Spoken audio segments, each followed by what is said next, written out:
Hello, hello, hello. Welcome everyone to this episode of Breath of Life Conversations. I'm excited for this one. I don't have a guest with me today, so it's just me, your glorious, beautiful host, but I have thoughts on this thing that my friend Christina, hi Christina, shout out, um, gave me a few days ago.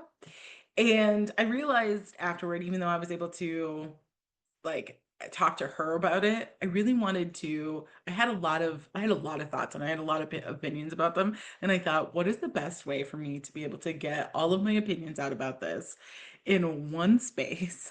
Of course, I'm going to utilize my platform. Of course, I'm going to utilize my podcast. So here we go. So first off, the thing that my friend sent me was a link to a podcast. This podcast is called The Diary of a CEO with Stephen Bartlett. The name of this particular podcast episode is Atheist versus Christian versus Spiritual Thinker, the paperclip problem that exposes religion. Which I was like, okay, what is this? Like when she sent me the link to this, so you can listen to this on all platforms. I watched it on YouTube, and it has a different title on YouTube. Um, but I like watching things. But when I clicked on it, okay, it said that it was 3 hours and 21 minutes. And I immediately jumped back into the chat with my friend and I said, girlfriend, it is like 3.5 hours. What is this that you have sent me? I am definitely not gonna do this. And she said, oh, I know it's long. She's like, just chunk it out. But she's like, I really want to get your opinion. Okay, let me just tell y'all that the fastest way to hook me is to tell me that you want my opinion. If you want my opinion, I will climb over mountains. I will like swim across rivers and I will wade through fire. Do whatever it needs to be done to give you my opinion because I like to hear myself talk, clearly. So, and I like giving my opinion. So I jump in.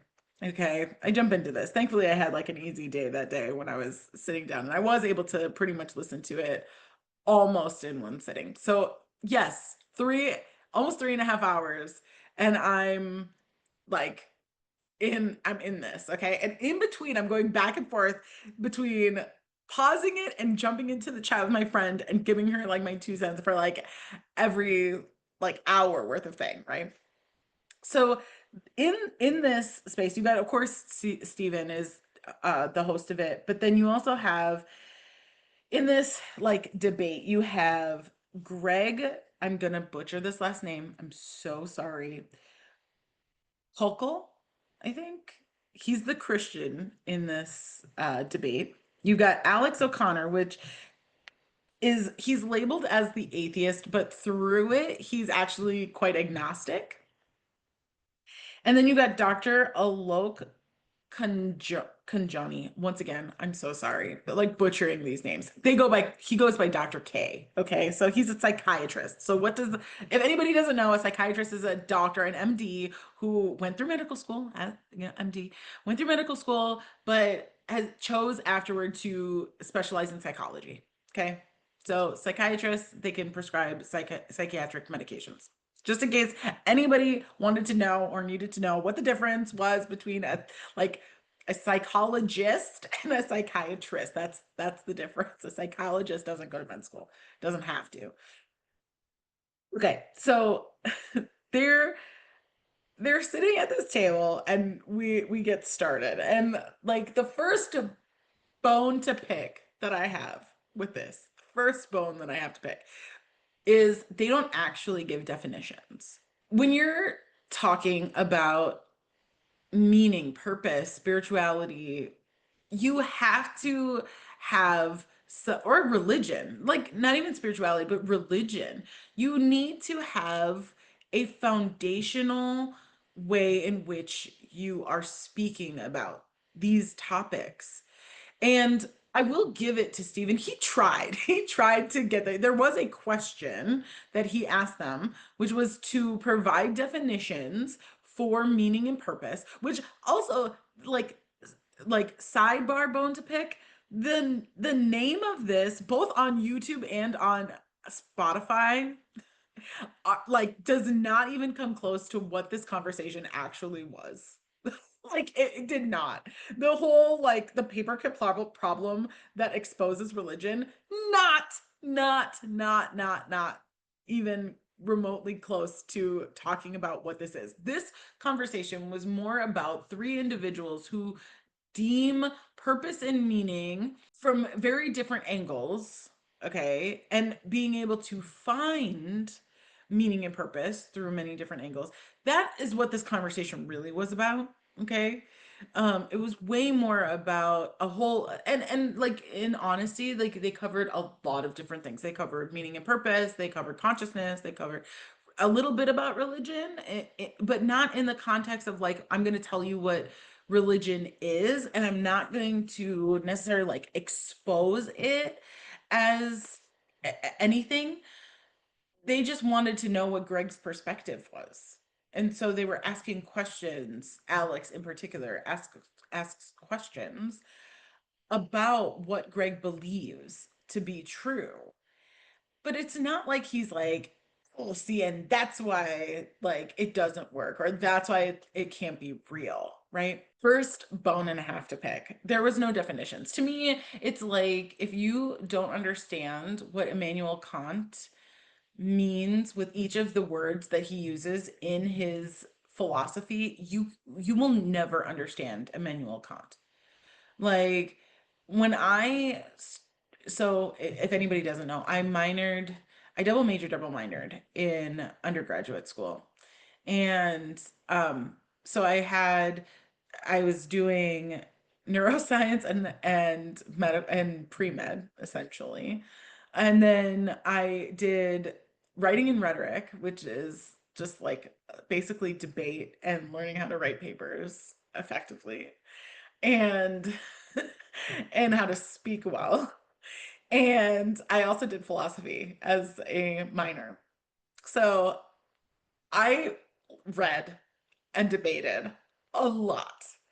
And one of the things that I found so difficult about philosophy was that many of the philosophers basically created their own language. They took words that were normal in the lexicon, but they decided that they were going to transform the meaning of those words. And I felt like as I was listening to this episode of this podcast that that was what was happening for these three people. They were all operating under different definitions of what meaning and purpose meant. And because of that, they weren't able to actually have a truly productive conversation. It was an interesting discussion, but was it productive in any way? Did it provide any actual answers as to why the younger generations were moving towards religion because they were lacking meaning and purpose in their lives? Because if I didn't mention it, that was the whole, like, that was how Stephen introduces this episode, was him sitting at the table with his iPad saying, here's some statistics about the younger generations. And the younger generations are feeling like they're lacking meaning and purpose. And so they're moving towards religion, any religion, not just Christianity, but a lot of different religions. Why is that? What is going on with the younger generations that they are feeling like in order to find meaning and purpose, they feel like they need to move towards an understanding or relationship or with God or with, Muhammad or Buddha or whoever, right? So this is that inability to have definitions is why I believe so many people across the planet speaking about anything. You see this in politics all the time. In politics, you have people who are talking about, life in two very different ways than trying to say that they're pro-life or pro-choice, right? Like you have to have an understanding of what life is, when life begins, in order to be able to have a productive conversation about whether or not the laws that we have in place right now actually make sense. Okay? This is why people get into conundrums. It's why people are unable to actually have meaning come out of these things. And I felt like this was just such a bad start. I felt like it was such a bad start. In like I said though, like in Stephen's defense, he did try to get them to define it. They just didn't. They didn't define it. They kind of like blew across that particular question and didn't actually define it. So that I felt like put this conversation in peril from the beginning. It was still interesting though. Then they start talking about meaning and purpose and like who can find it, who can help find it, all these things. They even get into a a bit where they're talking about Alex is like drilling Greg, but most of the conversation was on how does one find meaning and purpose? And from the perspective of the each of the individuals. Greg was pretty much in the boat of you find meaning and purpose by having a relationship with God. That was that was probably the easiest. Uh, he's the easiest one to like summarize essentially.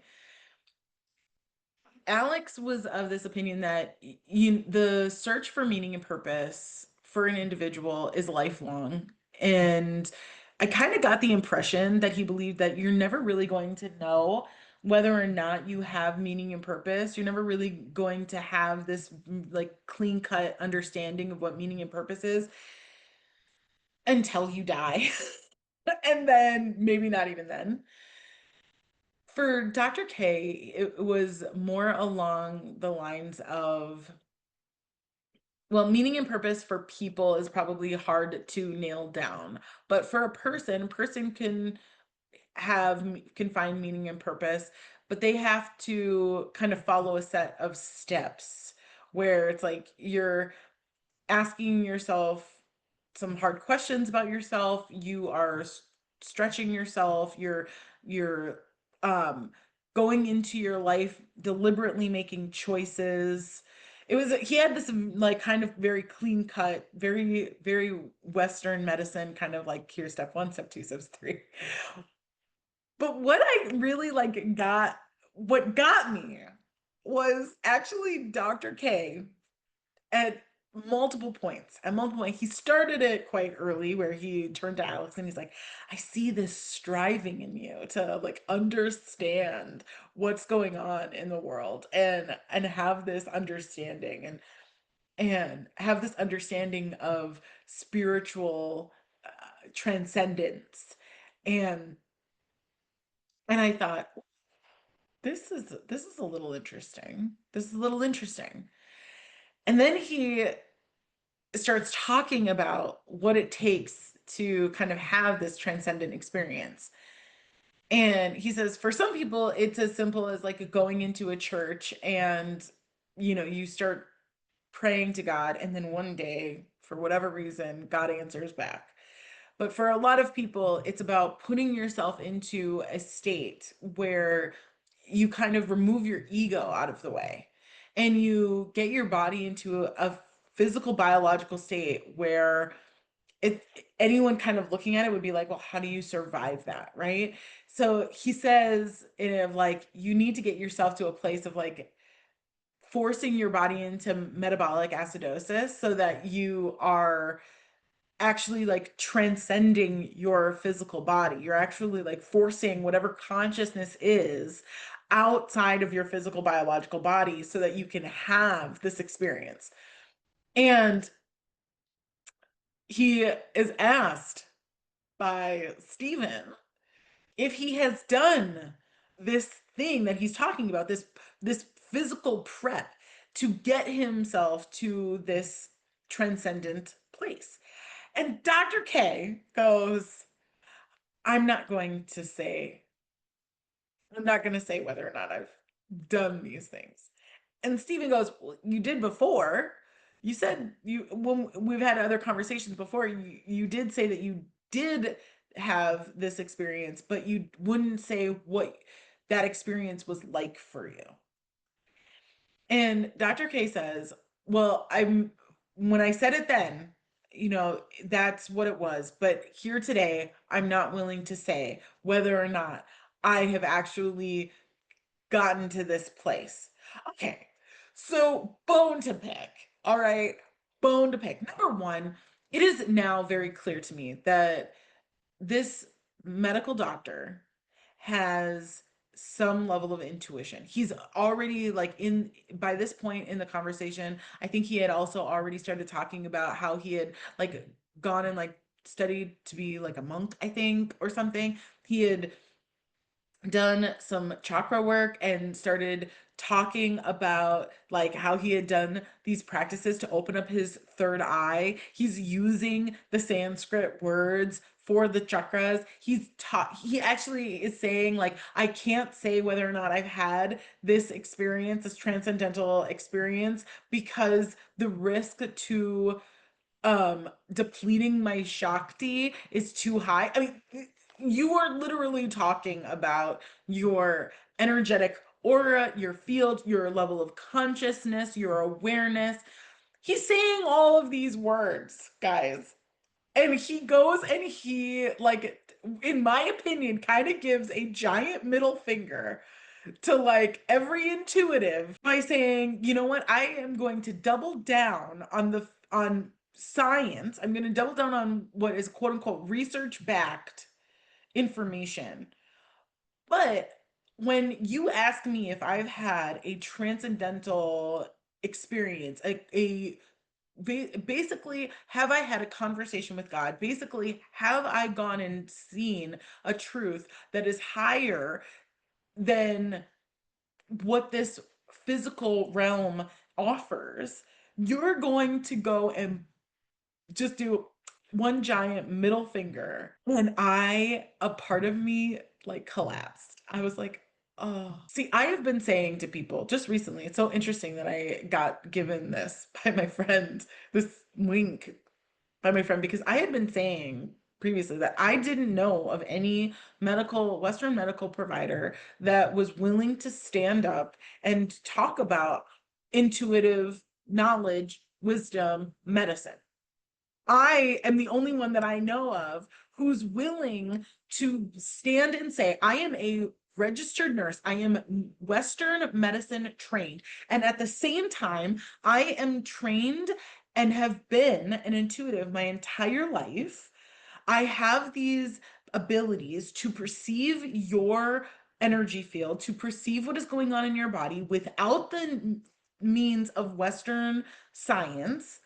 But I also 100% believe that it's not one or the other. It's a mixture of both, that if we have an understanding of both, that this is how we can have a fullness to ourselves, but also be able to heal ourselves in totality, not just dealing with symptoms the way that Western medicine would like us to be, and not just sitting here acting as if it's all love and light the way a lot of intuitive light workers, energy workers would like to pretend that it is, that if you just sit in the love and the light, that everything is going to fix itself.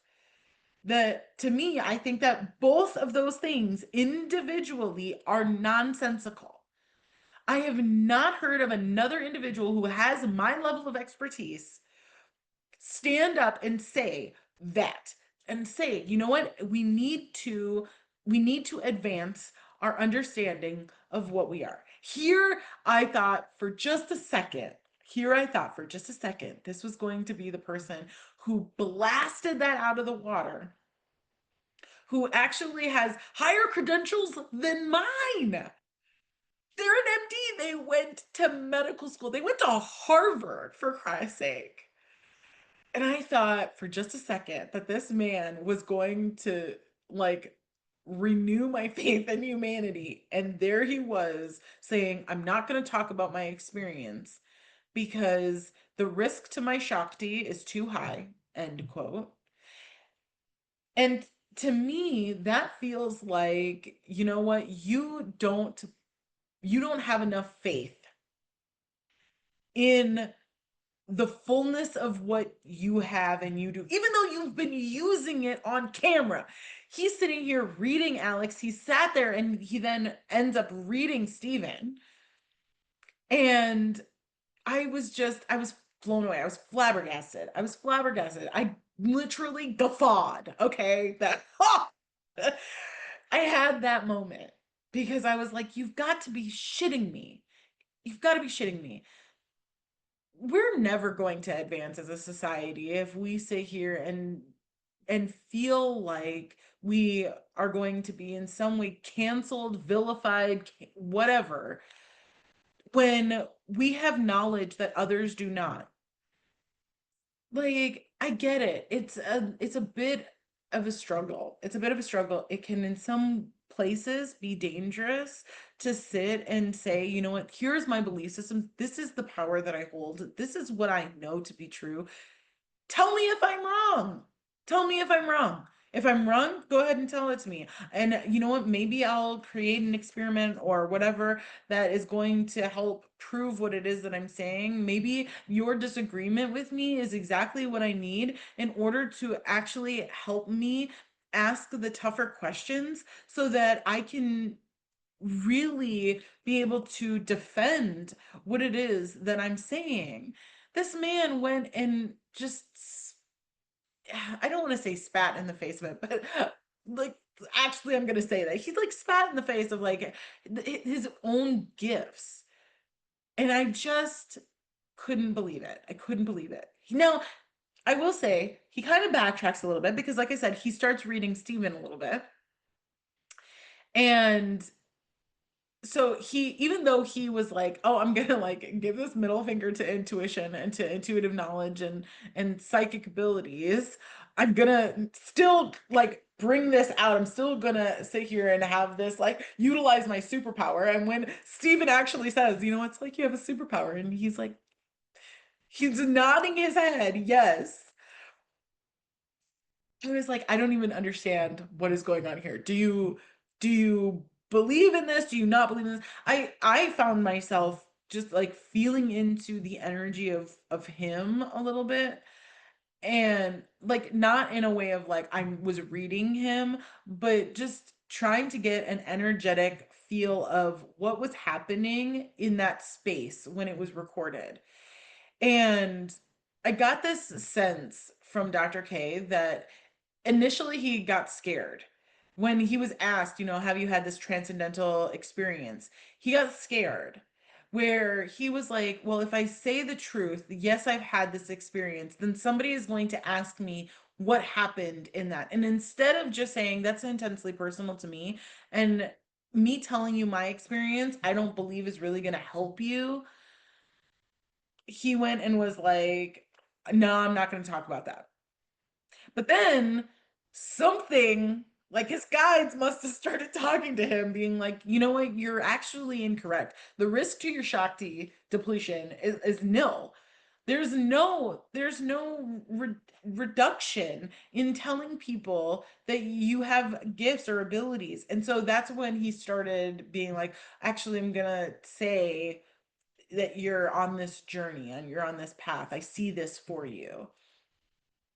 What I will say that like so also that irritated me about this situation was that professionalizing this industry is something that's already happening. Okay? Guys, I have a friend who uses this, what's the word I'm looking for? This data um a lot. She says that currently something like 7 out of 10 people believe that intuition and like energy is a real thing, but they're not using it. Like they're not using it, they're not going to people who use it, but they believe that it's a real thing. And then she also says that the like alternative health and wellness business, like focusing kind of on that like energy work aspect, is something like 40 million or something, moving towards something like billions with a B come like 2030. But it's a ridiculous, like exponential growth. The growth of that, of having and having multiple industries utilizing intuition, not just health and wellness, but like across the gamut, across the board is what we're talking about. That's telling me that people already are tired of different industries not seeing them as a person. It's not just in your interactions with a doctor or with a nurse. It's you saying, I want the person who is looking for my next property to purchase, like a real estate agent, having some means of looking at who I am, my energy, and saying, I am getting this sense of what you are looking for or need in your next home.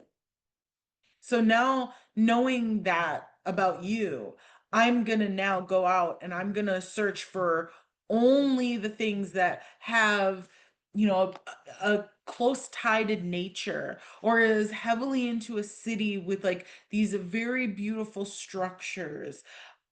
In addition to it being in the right price point, instead of a person being like, well, here are all of the places in your price point, I'm not even going to look and see, does it have a backyard, does it have water element, does it have steel, however, because they haven't looked at you and your energy, they're not actually like feeling into who you are as a person, right?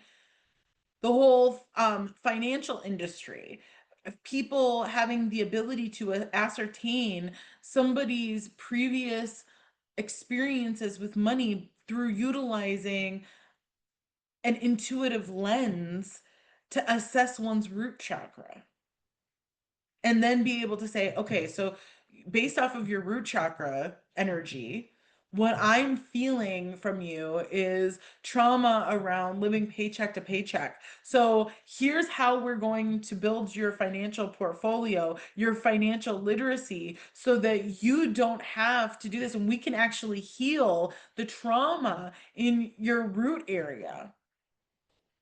Like this is how intuition can be used like across the board. It's not just people like me who have a medical background who can then say, okay, well, let me actually utilize my skills to look at your body and see what's going on with you. Right? Like this is what the world needs. It's not, and more so than that, it's what the world wants. It's what our country, like if I'm talking about just the US, this is what the US wants and needs for the next iteration of the systems and structures that we set up in this place. And all I could think was, here's this beautiful opportunity for this man, this professional, to stand up and really truly voice how this is something that he utilizes in his work in helping people find meaning and purpose in their life. And he shot it to hell. And then it kind of dawned on me. The next like thing that hit me was is maybe he was worried about spoiling the ending for people. Of like he kept saying, and it wasn't just him. Alex also said it too, and Greg as well, saying that you can believe in anything that you want, but the thing is that you need to take the journey for yourself. You need to take the journey for yourself because the journey is what's actually going to have you fully believing in whatever the ending is. But I got this feeling that by him saying, if I say that I've reached this level of transcendence and like this is what I experience, that some way spoiled the whole thing for people. That was going to be the crux of it. And I mean, I may be wrong, but it got me thinking about how I move in my own life and how I spoil things for myself all the time because I don't give a shit about the ending. And I've said this in other areas too about like how I actually do not give a shit about the ending. I will have my phone next to me when I'm watching a TV show or watching a movie, and I will look up what happens to this character. Does this situation, how does the situation play out? I want to know the ending. Why? Because I don't want to have to be sitting there thinking about what's going to happen, because what's going to happen is what's going to happen. What I actually want to be focused on is all of the little moments in between. I actually want to have a sense of like going on this journey with them and being able to pay attention to the nuances of the moment. And I get to have that because my brain's not focused on what's at the end. Now, for some people, I can completely understand. For some people, knowing the ending may make them feel like the in between is irrelevant. But I want to say this to you. Like, that's not actually true. Because each and every one of you already know how your life is going to end. Like, you all know that. You all know that in the end, you die. Like, that's not me being crass. That's me being truthful. That's me being honest. Like, you may not know how you go, but you do know that you're going to go at some point. That's the end. So, because you already know that, all of you, and now I shouldn't say all of you, there's a large portion of people on the planet that is going to sit here and act as if they don't know that that's the end. Even though you all know that that's the end. The ending has already been spoiled for you. And yet you're acting as if nothing that you do in this interim in the middle space, you act as if none of this matters because you're so focused on what the hell happens at the end. And I want to just tell you right here right now, stop it. Freaking stop it.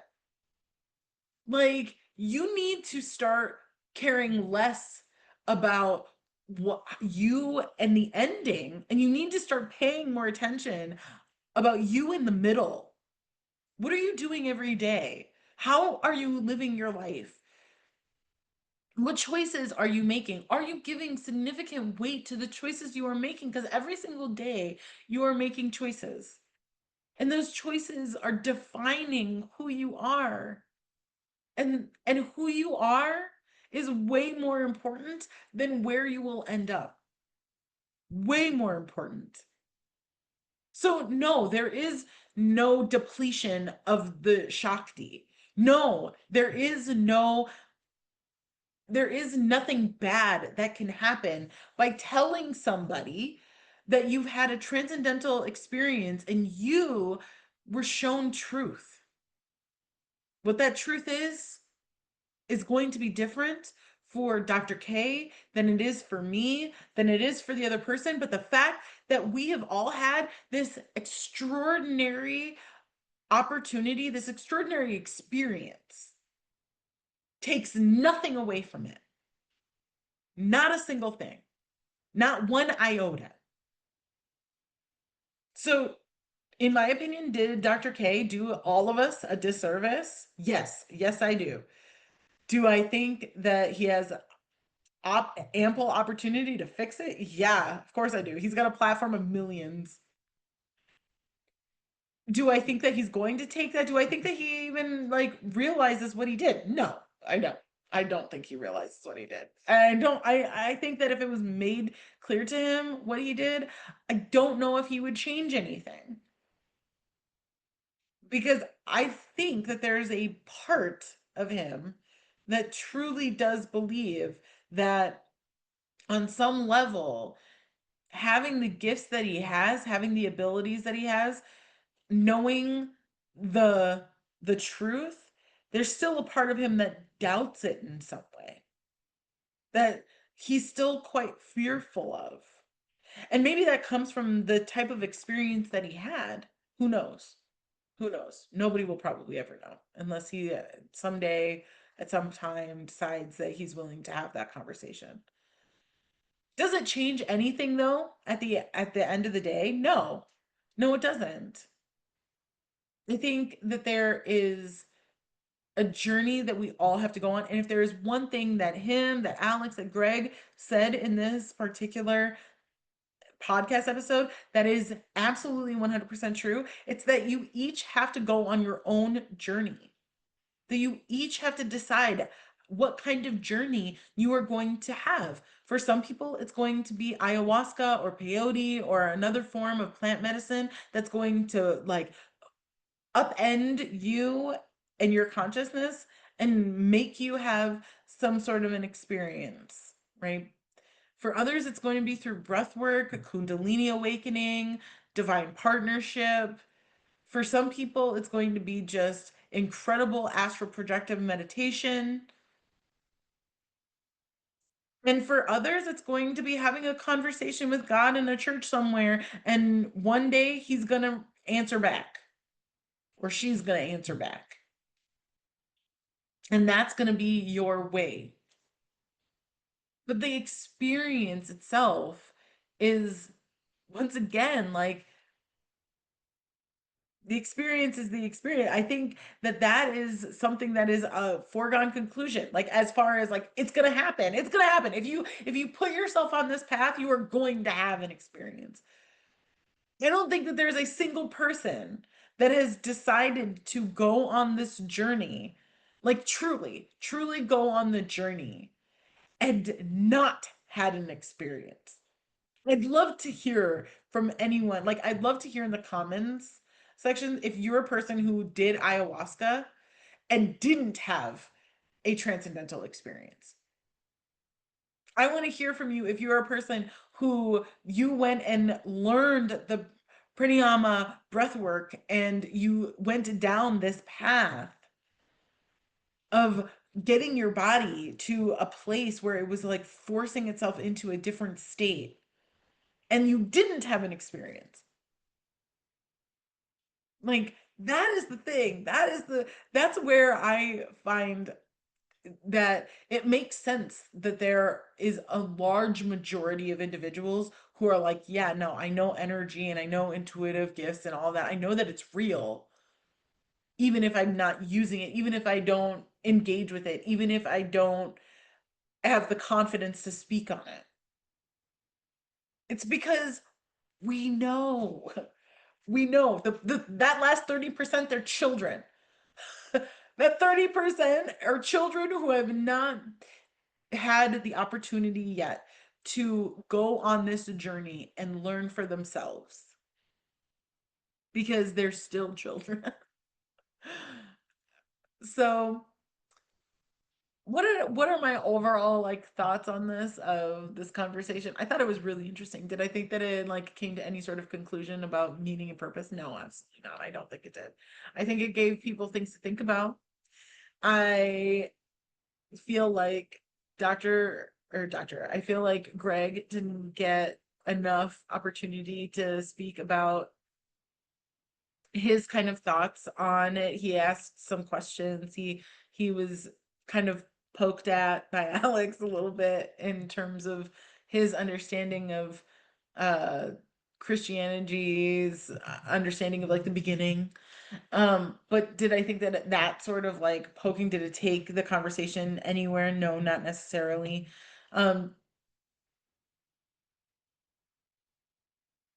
I think ultimately where I land is that for each person who listens to this, I get the sense that you're going to hear things that help to move you forward in some way, shape, or form. It may not be how I perceived it, how I took it, but it is going to move you forward in some way, shape, or form.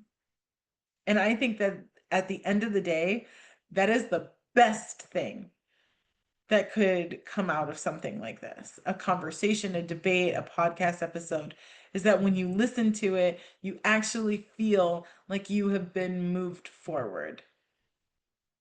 So, whew, that was a big one. I feel like that was a big one. um Guys, don't get lost in the sauce of it all. Like, you need to choose for yourself who you're going to be. You need to choose for yourself what purpose and meaning you're going to have. It's not about finding it. I think this is the biggest last piece that I want to leave you with. Stop trying to find your meaning and purpose in life. It's not about finding it. It's about deciding that this is the meaning and purpose you are going to have. Decide for yourself what it is that you want and then make it happen. And I promise you that the universe, God, angels, creator, all of the things, they're going to get behind you and they are going to they're going to get in front of you and they're going to clear out the pathway. They're going to clear out all the gunk. They're going to rip out the foundations that no longer suit or can't hold your vision. And they're going to help you make it happen. But you have to decide for yourself what it is that you want. You have to decide for yourself what purpose you want to have. So stop waiting for somebody to tell you what it is. Stop waiting for the universe to reveal it to you because I'm telling you, it's never going to reveal anything to you until you decide that that's what it is that you want to do, be, hold, create, whatever. So you guys have a spectacular rest of your Sunday. If you're listening to this on Sunday, have this a spectacular rest of your week, your day, your month. I can't believe it's October. It's officially like spooky season. It's pumpkin spice season. It's the whole thing.